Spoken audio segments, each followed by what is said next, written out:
ശംശായിക്ക് സ്തുതിയായിരിക്കട്ടെ. നമ്മൾ ഇന്ന് വിചിന്തനം ചെയ്യുന്ന വിഷയം, നിന്റെ ഭാര്യ ശരിക്കും ഒരു വേലിയാണോ അതോ വയ്യാവേലിയാണോ? ഭാര്യമാരാണേലും ഉത്തമ ഭാര്യ ആയാൽ അവർ രത്നങ്ങളെക്കാൾ വിശിഷ്ടമാണ് എന്നുള്ളത് ഈശോയുടെ വചനം നമ്മെ ഓർമ്മിപ്പിക്കുന്ന ഒരു കാര്യമാണ്. ഒരു ഭാര്യയെ ഉത്തമ ഭാര്യയാക്കുന്ന, രത്നങ്ങളെക്കാൾ വിശിഷ്ടയായ ഒരു വ്യക്തിയാക്കുന്ന കാര്യങ്ങൾ ദൈവത്തിൻ്റെ വചനം നമ്മെ ഓർമ്മിപ്പിക്കുന്നത് കാണാൻ പറ്റും. ഒരു മനുഷ്യൻ ഏറ്റുപറഞ്ഞൊരു കാര്യം, ഞാൻ കുഴപ്പമൊന്നുമില്ലാതെ സമാധാനത്തോടെ ജീവിച്ചു പോയതാണ്. അങ്ങനെ ഇരുന്നപ്പോഴാണ് മാതാപിതാക്കൾ പറഞ്ഞു, പിന്നെ ഞാൻ വിവാഹിതനായി, ഒരു വയ്യാവേലി എടുത്ത് തലയെ വെച്ചു എന്ന് ഞാൻ പറയേണ്ടി വരുന്നു. അതാണ് അദ്ദേഹം പറഞ്ഞത്.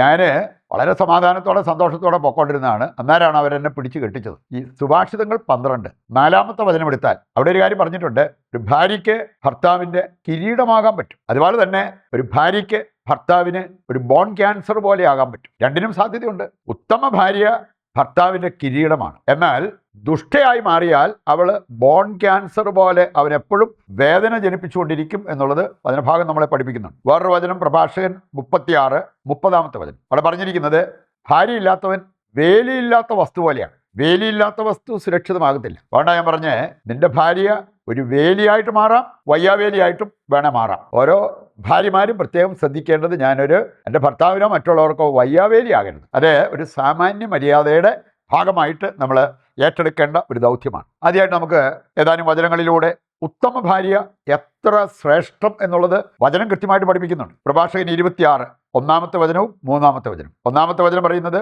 ഉത്തമയായ ഭാര്യയുള്ളവൻ ഭാഗ്യവാനാണ്. ഭാഗ്യവാൻ. അതിനൊക്കെ വേണ്ടി ഒത്തിരി പ്രാർത്ഥിച്ചൊരുങ്ങി വിവാഹത്തിലേക്ക് പ്രവേശിച്ച് അങ്ങനെ ഉത്തമയായ ഭാര്യയെ കിട്ടിയ ഭാഗ്യവാന്മാരെ കുറിച്ച് ഞാൻ കേട്ടിട്ടുണ്ട്. 3-ാമത്തെ വചനം പറയാണ്, ഉത്തമയായ ഭാര്യ കർത്താവിൻ്റെ ദാനമാണ്. ദൈവം നൽകുന്ന, ദൈവഭക്തിയുള്ളവർക്ക് ദൈവം നൽകുന്ന വിശിഷ്ടമായ ദാനമാണ് ഉത്തമയായ ഭാര്യ. പ്രഭാഷകൻ 26 14 വായിച്ചാൽ, മിതഭാഷിണിയായ ഭാര്യ കർത്താവിൻ്റെ ദാനമാണ്. ഇനി അവര് അമിതമായിട്ട് സംസാരിക്കാൻ തുടങ്ങിയാൽ ആ ഗുണം പോകും. ദൈവത്തിൻ്റെ ദാനമായിട്ടുള്ള ഒരു ഭാര്യ മിതഭാഷിണിയായിരിക്കും. 26-ാം അധ്യായം പ്രഭാഷകൻ 26-16 വായിക്കുമ്പോൾ അവിടെ പറഞ്ഞിട്ടുണ്ട്, ചിട്ടയുള്ള ഭാര്യ. കുറച്ച് അടുക്കും ചിട്ടയും ഡിസിപ്ലിനൊക്കെ വേണം. ചിട്ടയുള്ള ഭാര്യയെക്കുറിച്ച് പറഞ്ഞിരിക്കുന്നത്, കർത്താവിൻ്റെ ആകാശവിധാനത്തിൽ ശോഭിക്കുന്ന നക്ഷത്രം പോലെയാണ്.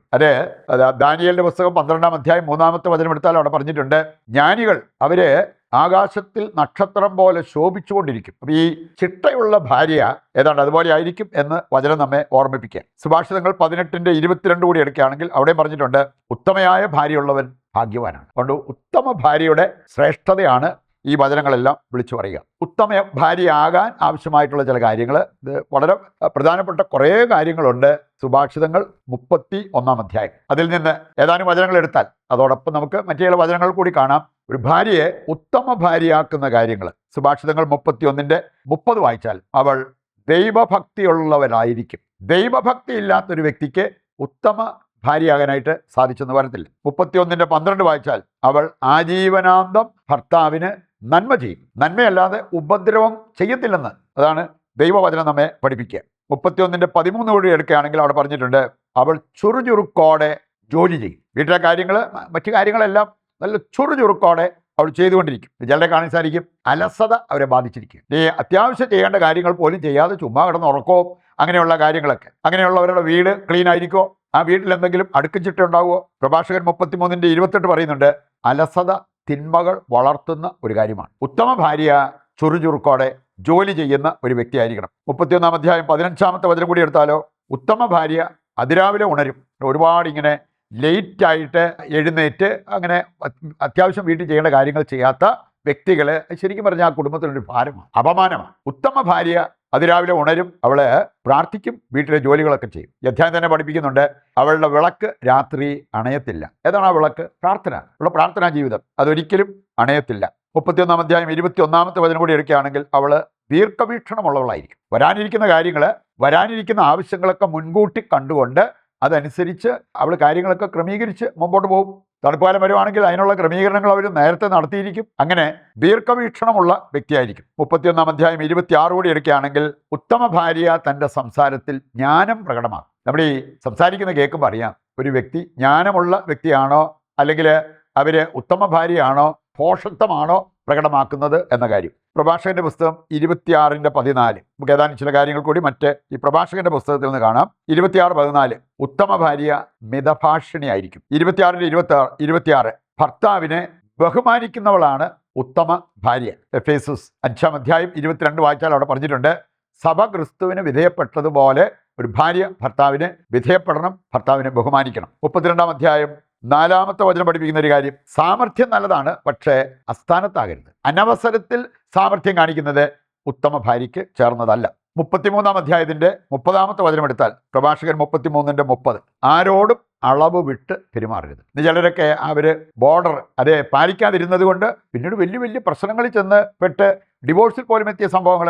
ഒരുപക്ഷെ നമുക്ക് കൂടുതൽ ഇഷ്ടമുള്ള വ്യക്തികളെ നമ്മൾ കണ്ടുമുട്ടിയേക്കാം, പലരും നമ്മുടെ ജീവിതവുമായിട്ട് അസോസിയേറ്റ് ചെയ്തേക്കാം. പക്ഷെ അവിടെയെല്ലാം നമ്മൾ പാലിക്കേണ്ട ഡിസ്റ്റൻസ് അത് കീപ്പ് ചെയ്യണം. അങ്ങനെ അളവ് വിട്ട് പെരുമാറരുത്. തോബിത്തിന്റെ പുസ്തകം 10-ാം അധ്യായത്തിന്റെ 12-ാമത്തെ വചനം, ഉത്തമ ഭാര്യ ശ്രദ്ധിക്കേണ്ടതായിട്ടുള്ള ചില കാര്യങ്ങൾ കൂടി അവിടെ പറഞ്ഞിട്ടുണ്ട്. ഒന്ന്, നിന്നെക്കുറിച്ച് നല്ലത് മാത്രം കേൾക്കാൻ ഇടവരട്ടെ. സൽപ്പേര് ശ്രദ്ധിക്കുന്ന വ്യക്തിയാണ് ഉത്തമ ഭാര്യ. മറ്റൊരു കാര്യം പറഞ്ഞിട്ടുണ്ട്, അവൻ്റെ മാതാപിതാക്കൾ എന്ന് പറഞ്ഞാൽ ഭർത്താവിൻ്റെ മാതാപിതാക്കളെ നിന്റെ മാതാപിതാക്കളായിട്ട് കാണാൻ നീ പഠിക്കണം. അതാണ് ഉത്തമ ഭാര്യയുടെ ഒരു സൂചന.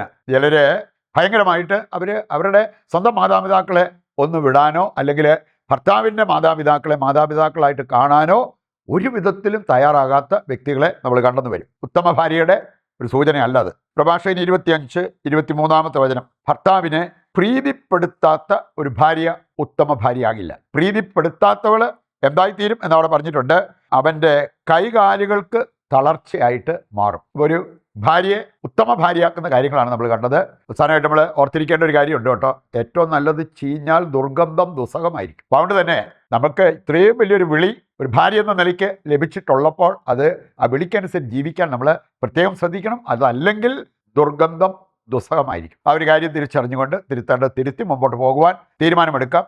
നമ്മുടെ ഇന്നിൻ്റെ എല്ലാ ആവശ്യങ്ങളെ, പ്രാർത്ഥനാ നിയോഗങ്ങളെ കർത്താവിൻ്റെ കരങ്ങളിൽ ഏൽപ്പിച്ച് ശിരസ് നമിച്ച് പ്രാർത്ഥനാപൂർവ്വം ദിവ്യകാരുണ്യത്തിൻ്റെ ആശീർവാദം സ്വീകരിക്കാം.